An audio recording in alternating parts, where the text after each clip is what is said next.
When I open up social media, what I see is the male loneliness epidemic, aka men not getting dates or getting any relations, versus the things that women are talking about and women are going through.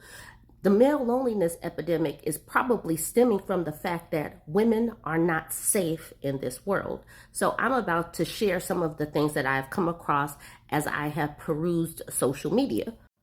This will be the only male topic. So this person, For Men Rights, says, this is genuinely sickening.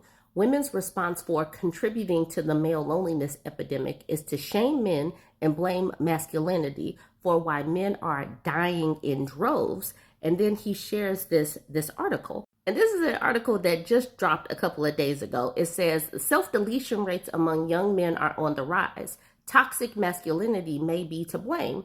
Masculine representation rooted in ideals that reward toughness, emotional suppression, and dominance are quietly accelerating a mental health crisis among young men. Now, this looks like it was written by a man, but this man is blaming women for this. And the thing is, the things that are impacting dudes are the exact same things that are impacting women. So if these men would get their lives together, maybe women would be safer. But this person named Sad Cell says, all of this because of women, we're rejected, denied love, denied sex. What's the point in life if we can't get with the girl we want? So because women aren't giving it up enough, this is the reason why they are dying in droves. Y'all needed to see that. This story is triggering and sad. Afghan women die in rubble as male rescuers refuse to touch them. Afghan women were left to die in the wake of the country's 6.6 magnitude earthquake because of Taliban rules forbidding unrelated men from having contact with them, the Telegraph has been told. The quake killed thousands of people and devastated homes across the country's mountainous areas on Sunday, with two powerful aftershocks on Friday, raising fears of more death and destruction. Survivors say Taliban's draconian restrictions, as much as the tremors, have cost Afghan women their lives. It took rescuers 20 hours to reach Devagar village on Monday, in one of the worst hit areas. When they did arrive, the women hid behind the broken walls of their houses after seeing the all-male rescue team. One rescuer told the Telegraph, "We can't speak with the women or try to contact them because it's prohibited. Touching even a dead woman will have consequences," he said, seeking anonymity. Ban on negative news. Taliban has not allowed women to rescue, but a few women from the UN aid agency are on the ground, said a senior journalist in Kunar on condition of anonymity. There are complete restrictions on any negative news. In Mazar Dara village, emergency workers carried away men and children, but left behind several women. They pushed us aside and took men for the treatment, said a woman who the Telegraph spoke with through a women's rights activist, Humaira Alim. "We were left bleeding. No one offered help," she said. Hamid Basha, a resident of Kunar province, said injured women were left under the collapsed houses because members of the all-male medical team were hesitant to pull them out. Mr. Basha described women fleeing the tremors, then turning back midway for headscarves. "I heard women turning back midway looking for a hijab after fleeing from tremors, then came under the collapsed houses." So, these people's God would rather the women die in an earthquake than touch them and rescue them.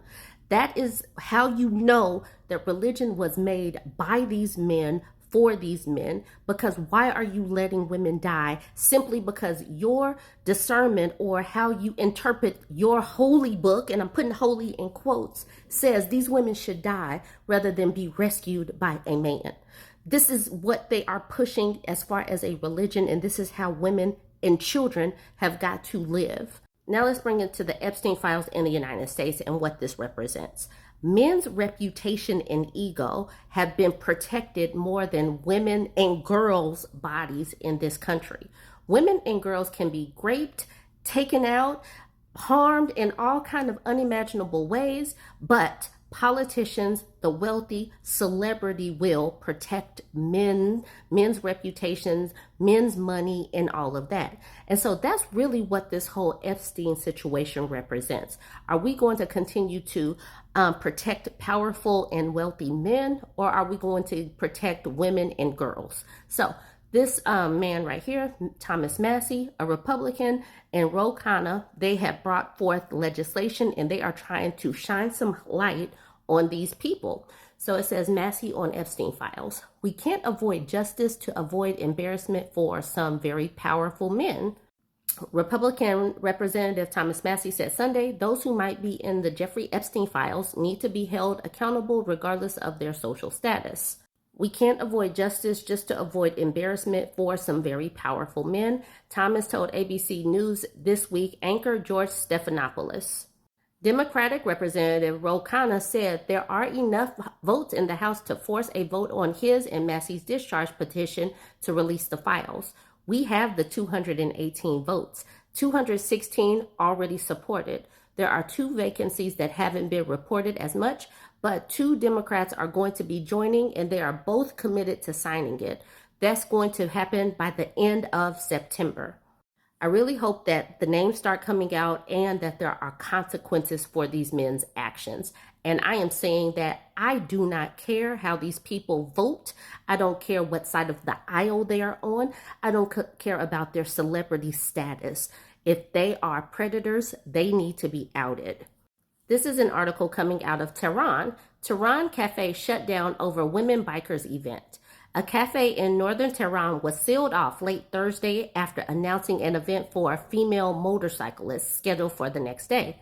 The cafe's Instagram page had advertised a Friday gathering with a DJ and cash prizes for participants, but it later posted an image of a police closure notice and urged followers not to attend. Despite extensive legal restrictions, more women have taken up motorcycles in Iranian cities in recent years, particularly since the protests over Mahsa Amini's death in morality police custody. The trend has spread beyond Tehran to places such as Yazd and other provinces, according to officials.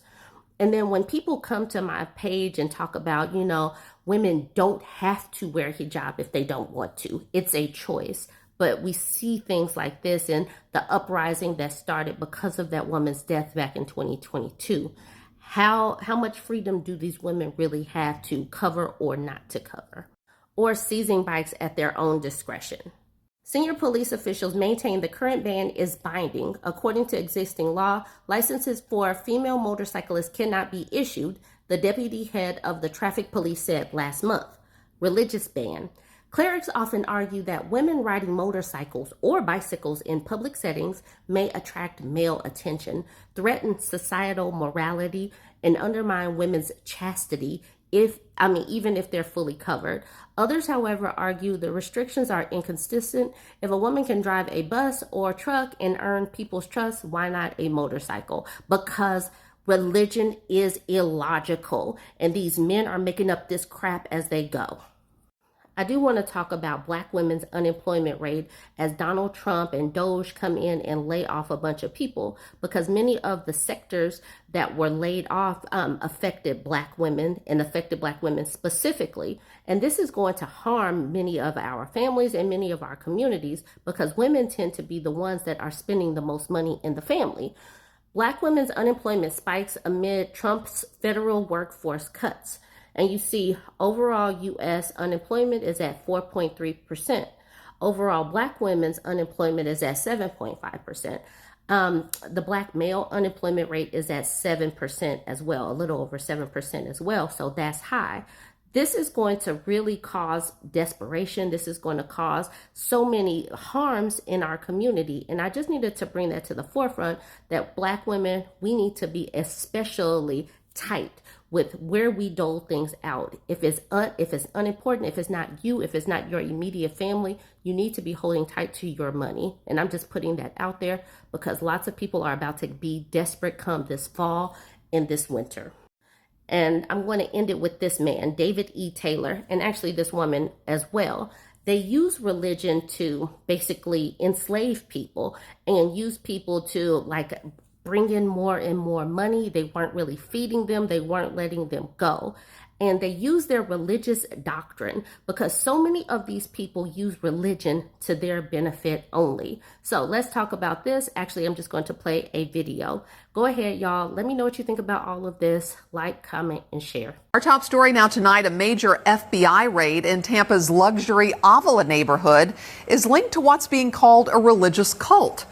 Sky 9 captured this video you see here showing FBI agents outside of the mansion belonging to the church's religious leader. Charges include forced labor, money laundering, and conspiracy to commit money laundering.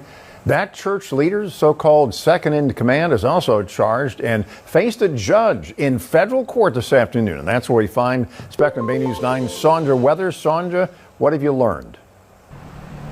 Well, that suspect, Michelle Brannon, she was taken into custody here in Tampa, and she faced a judge today thinking she was going to get bond, but then she told the judge she was supposed to be being represented by attorneys that were paid for by the church.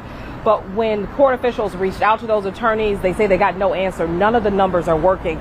So the suspect is now going to have to try to find a lawyer for tomorrow to try to see if she can get bond. It is just one of the many twists in this case.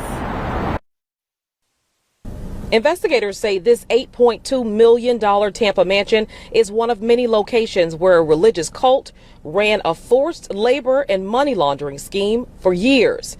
Lift your hands and say, Lord, give me revelation right now. This video just uploaded Sunday of David E. Taylor delivering a sermon from his Kingdom of God Global Church, formerly known as Joshua Media Ministries International, is part of what federal prosecutors say he used to turn his followers into victims of labor exploitation, psychological abuse, and threats of violence. Reportedly forcing his followers, who he referred to as armor bearers, to work and live in his call centers for no pay in an effort to raise thousands of dollars from people who called into the ministry's prayer hotline. In one instance, Taylor reportedly threatened members to raise $164,000 or be punished with no dinner, pouring cold water on victims' faces and forcing them to stay awake until 4 in the morning and be back up again at 8 a.m. Thank you for calling Apostle David E. Taylor's executive office and his 24/7 miracle prayer line. When we called the church's hotline, we were greeted with this message, and then someone came on the line ready to connect us with someone for prayer. According to this indictment, Taylor didn't act alone. On the JMMI website, Michelle Brannon is listed as his spiritual daughter and executive to the ministry, but court documents refer to her as his second in command. She reportedly made sure victims followed all the orders from Taylor under threat of violence and condemnation. Victims were cut off from their families and weren't allowed to leave the properties without permission, according to documents. According to reports, the suspects reportedly raised more than $50 million in a scheme that lasted more than a decade. Now you see that video that was taken at that Tampa mansion. There are two cars there where you see big bows on the top. Those are some of the luxurious items that federal authorities say these suspects are accused of using that money to pay for. Again, that suspect, Taylor, the church's pastor, is arrested in North Carolina and expected to face a judge. This case is expected to be tried in Michigan, one of the several states that this church has different properties in. Of course, this is a story we will continue to follow and bring you more updates. Reporting live in Tampa, Sandra Weathers, Spectrum Bay News 9.